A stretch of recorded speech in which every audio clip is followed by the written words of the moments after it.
प्यारे देशवासियों, नमस्कार। आज मैं आपके सामने उस इंसान की बात करूंगा, उस व्यक्तित्व की बात करूंगा, उस महान व्यक्तित्व की बात करना चाहूंगा जिन्होंने भारत को सशक्त भारत बनाया, यानी श्री मनमोहन सिंह जी, डॉक्टर मनमोहन सिंह जी, जो भारत के वित्त मंत्री भी रहे थे, प्रधानमंत्री भी 10 साल रहे थे। मैं उनकी बात आपसे करना चाहूंगा जो आज हमारे बीच नहीं रहे हैं। आज हमारे बीच नहीं रहे हैं। 2 दिन पहले यानी 26 दिसंबर को रात को 9:51 पर मनमोहन सिंह जी ने संसार को अलविदा कह दिया, हम सबको अलविदा कह दिया।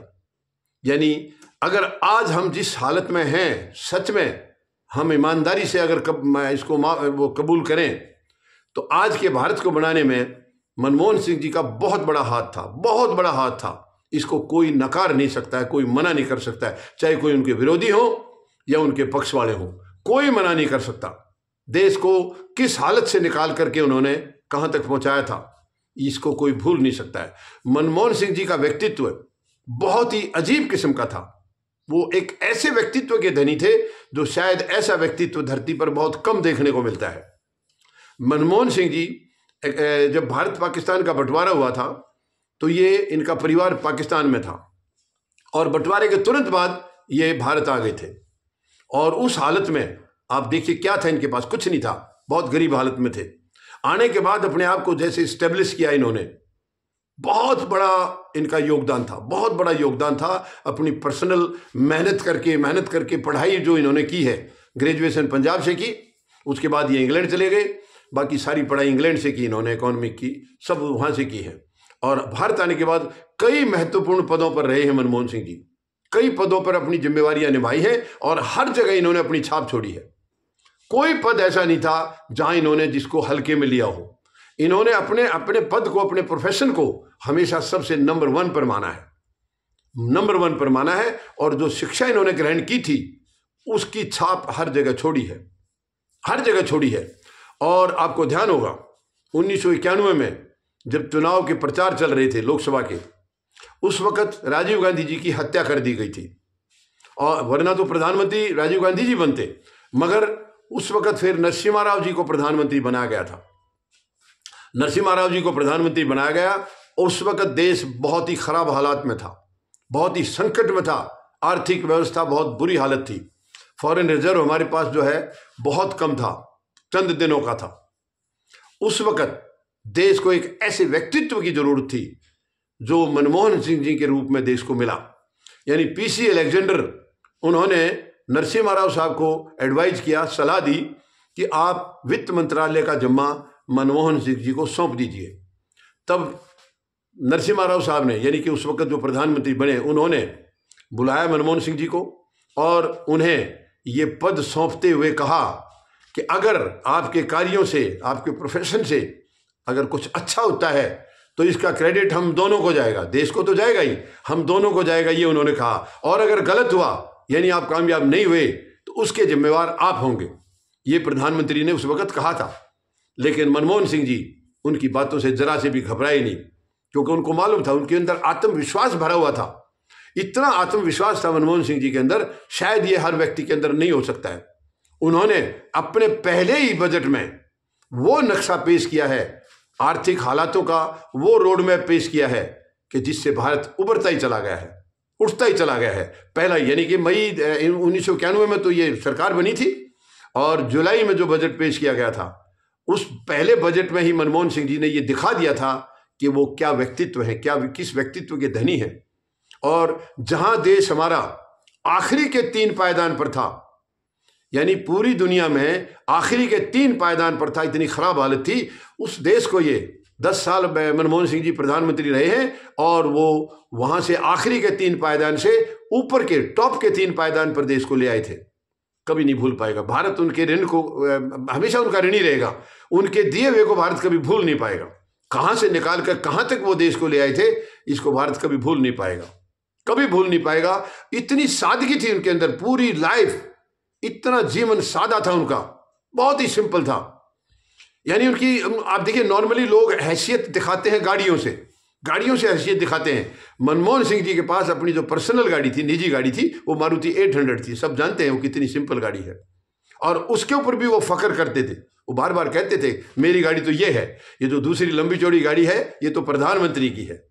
मतलब अपने बंगले पर उस गाड़ी को देख करके बहुत खुश होते थे वो, मेरी निजी गाड़ी ये है। तो एक बहुत ही साफ सुथरी छवि के इंसान थे, बहुत ही सुलझे हुए इंसान थे, और बहुत ही काबिल इंसान थे। उनकी काबिलियत के उदाहरण अगर आप देने लगे तो कई दिन लग जाएंगे, इतने काबिल इंसान थे।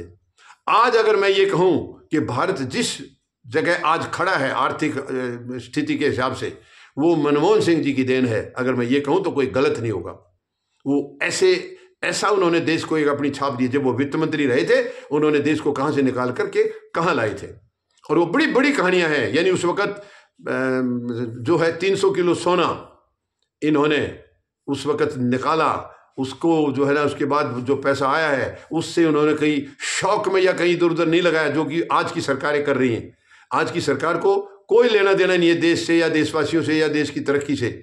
उन्होंने उस पैसे का इतना सजग, मतलब बहुत सुलझे हुए तरीके से इस्तेमाल किया, और देश को निकालते चले गए खाई से, और बाहर निकाल दिया। भारत की जो दशा, ये पूरी दुनिया याद करती है।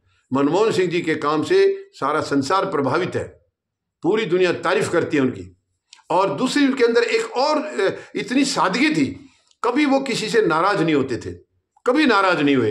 अपने पूरे जीवन काल में उन्होंने कोई ऐसा, एक भी व्यक्ति ऐसा नहीं बनाया जो उनके खिलाफ कोई बात करे। अब कोई उनकी काबिलियत को देखकर चिढ़के अगर कोई करता है तो वो तो ठीक है, वो तो दुनिया में होता ही है कि किसी काबिल इंसान को हर आदमी नहीं देख पाता है, उसके प्रति जलन होती है, वो तो एक अलग बात है। जो हमारे वर्तमान प्रधानमंत्री के अंदर भी वो महसूस हुए, मतलब लोकसभा के अंदर इन्होंने इनके खिलाफ भाषण दिए हैं, मनमोहन सिंह जी के खिलाफ, जो कि आज उनको भी एहसास हो रहा है कि उन्होंने जो कहा था वो गलत कहा था। कभी मोहन सिंह बोलते थे, मोहन सिंह, यानी वो मौन रहते थे, वो कम बोलते थे, मौन नहीं रहते तो कम बोलते थे, लेकिन दुरुस्त बोलते थे, सही बोलते थे। ये मनमोहन सिंह जी की आदत थी, मगर वो कभी किसी से नाराज नहीं होते थे। तो प्रधानमंत्री महोदय वर्तमान जो हमारे हैं, उनके बारे में बड़ी खिल्लियां उड़ाते थे। यहां तक कहा करते थे कि बाथरूम में नहाना जो है, बरसाती पहनकर नहाना मनमोहन सिंह जी से सीखे। लेकिन मनमोहन सिंह जी की जो नीतियां हैं, आज पूरा देश उनको याद कर रहा है। आप ये देखिए, सूचना का जो अधिकार था ये उन्हीं की देन है, राइट टू एजुकेशन ये उन्हीं की देन है, फूड सेफ्टी एक्ट ये उन्हीं की देन है। मनमोहन सिंह जी के कार्यकाल में जो जो इन्होंने फैसले लिए, जो जो इन्होंने नियम बनाए हैं, जो जो चीजें इन्हें लागू की हैं, वो कभी देश भूल नहीं पाएगा। और उन्हीं की वजह से, जबकि विपक्ष वाले उस वक्त खिल्लियां उड़ाते थे, लेकिन आज उन्हीं की जो दिए हुए थे उनके कार्यकलापों की जो नतीजे थे, उन्हीं से आज ये देश को तरा रहे हैं, देश को चला रहे हैं, उन्हीं की वजह से। अपनी तरफ से इनकी कोई सोच नहीं है। तो मनमोहन सिंह जी की सोच आज भी सरकार में यूं की यूं चल रही है, कोई माने या ना माने, मगर जो उन्होंने देश को दिया है, देश उसको कभी नहीं भुला पाएगा, कभी नहीं भुला पाएगा। देश हमेशा मनमोहन सिंह जी का कर्जदार रहेगा, हमेशा ऋणी रहेगा। और ऐसे व्यक्तित्व शायद कभी कभी जन्म लेते हैं, विरले ही होते हैं ऐसे व्यक्तित्व। मैं तो परमात्मा से प्रार्थना करूंगा कि ऐसा और एक मनमोहन सिंह जी देश को दें, जो देश की तरक्की करा सके, देश को आगे ले जा सके, देश को विश्व शक्ति की तरफ बढ़ा सके। ऐसे व्यक्तित्व बहुत कम मिलते हैं। हाँ, अगर मनमोहन सिंह जी को और एक आध टेन्योर मिला होता तो शायद देश का नक्शा कुछ और होता। जो काबिलियत के धनी थे, जो ज्ञान इनमें था, जो नॉलेज इन्होंने जो भी अपने जीवन में अर्जित किया था, पढ़ाई लिखाई करके जो ज्ञान अर्जित किया, वो पूरा देश के ऊपर इन्होंने न्यौछावर कर दिया, देश के ऊपर पूरा लगा दिया। उसी ज्ञान का नतीजा है आज भारत इतनी मजबूत स्थिति में खड़ा है। ये उन्हीं की देन है, ये वर्तमान सरकार की देन नहीं है। वर्तमान सरकार तो उनके बनाए हुए को नुकसान करने लग रही है। जो उन्होंने बनाए उनको काफी कुछ को इन्होंने खत्म कर दिया है, लेकिन मनमोहन सिंह जी के किए हुए कभी देश भूल नहीं पाएगा, कभी नहीं भूल पाएगा। तो उनके लिए मैं यही प्रार्थना करता हूं, परमपिता परमात्मा जहां भी मनमोहन सिंह जी को आप दोबारा जन्म दें, उनको इसी तरीके से कामयाब करें, इसी तरीके से वो फले फूले, जहां भी रहें वो अपनी अमिट छाप छोड़ते रहें। ये मेरी प्रभु से प्रार्थना है। और मेरी प्रार्थना है कि उनके परिवार को सांत्वना दें, उनको शक्ति दें कि वो इस क्षति को बर्दाश्त कर सके।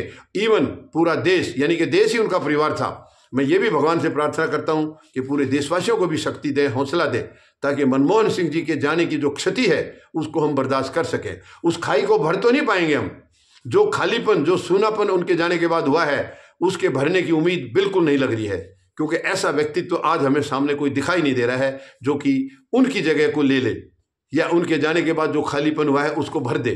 ऐसा कोई दिखाई नहीं दे रहा है। लेकिन मनमोहन सिंह जी की सादगी ये हमेशा दुनिया याद रखेगी, हमेशा याद रखेंगे। उनकी जो बिल्कुल प्रधानमंत्री के पद पर होते हुए भी वो इतने सादे थे, कभी किसी से नाराज नहीं होते थे, मीडिया से कभी नाराज नहीं हुए, मीडिया से कभी दूरी नहीं बनाई। मीडिया को हमेशा वो चाहते थे कि वो नज़दीक रहें, उनकी बातें जो भी सवाल करें उनके सवालों के जवाब इतने खुल कर देते थे। आज के प्रधानमंत्री महोदय के अंदर हिम्मत नहीं है मीडिया के सवालों के जवाब देने के लिए। इन्होंने कोई प्रेस कॉन्फ्रेंस आज तक नहीं की है, और वो हमेशा प्रेस कॉन्फ्रेंस करते थे, हमेशा। जब विदेश जाएंगे, जाने से पहले करेंगे, आने के बाद करेंगे। इवन आखिरी कार्यकाल का जब उनका था, जब पदमुक्त होने थे वो, उस साल भी 2014 में भी जनवरी में उन्होंने प्रेस कॉन्फ्रेंस की है और मीडिया के तीखे सवालों का बहुत ही सादगी से जवाब दिया है, सिंपल जवाब दिया है। और उन्होंने ये कहा था कि मीडिया मेरे प्रति गंभीर हो सकते हैं, लेकिन इतिहास मेरी तरफ नरमी दिखाएगा, ये मुझे विश्वास है। ये कहते थे वो, और वो बात बिल्कुल सच कहते थे। आज इतिहास सच में, आज उनके मतलब सबकी आंखों से आंसू निकल रहे हैं मनमोहन सिंह जी के जाने की। तो ये इतिहास बता रहा है उन्होंने क्या किया है, वो क्या व्यक्तित्व था, वो सारा आज इतिहास उनका बता रहा है। इतिहास खुलकर सामने आ गया है। तो वो जो कहा करते थे वो सही कहा करते थे। मैं अंत में परमपिता परमात्मा से निवेदन करूंगा, उनके चरणों में अपील करूंगा कि मनमोहन सिंह जी को अपने श्री चरणों में जगह दें, और वो जहां भी जाएं, जहां भी रहें, जहां भी आप उनको भेजें, वो इसी तरह से कामयाबी हासिल करते रहें। धन्यवाद। जय जवान, जय किसान, जय हिंद।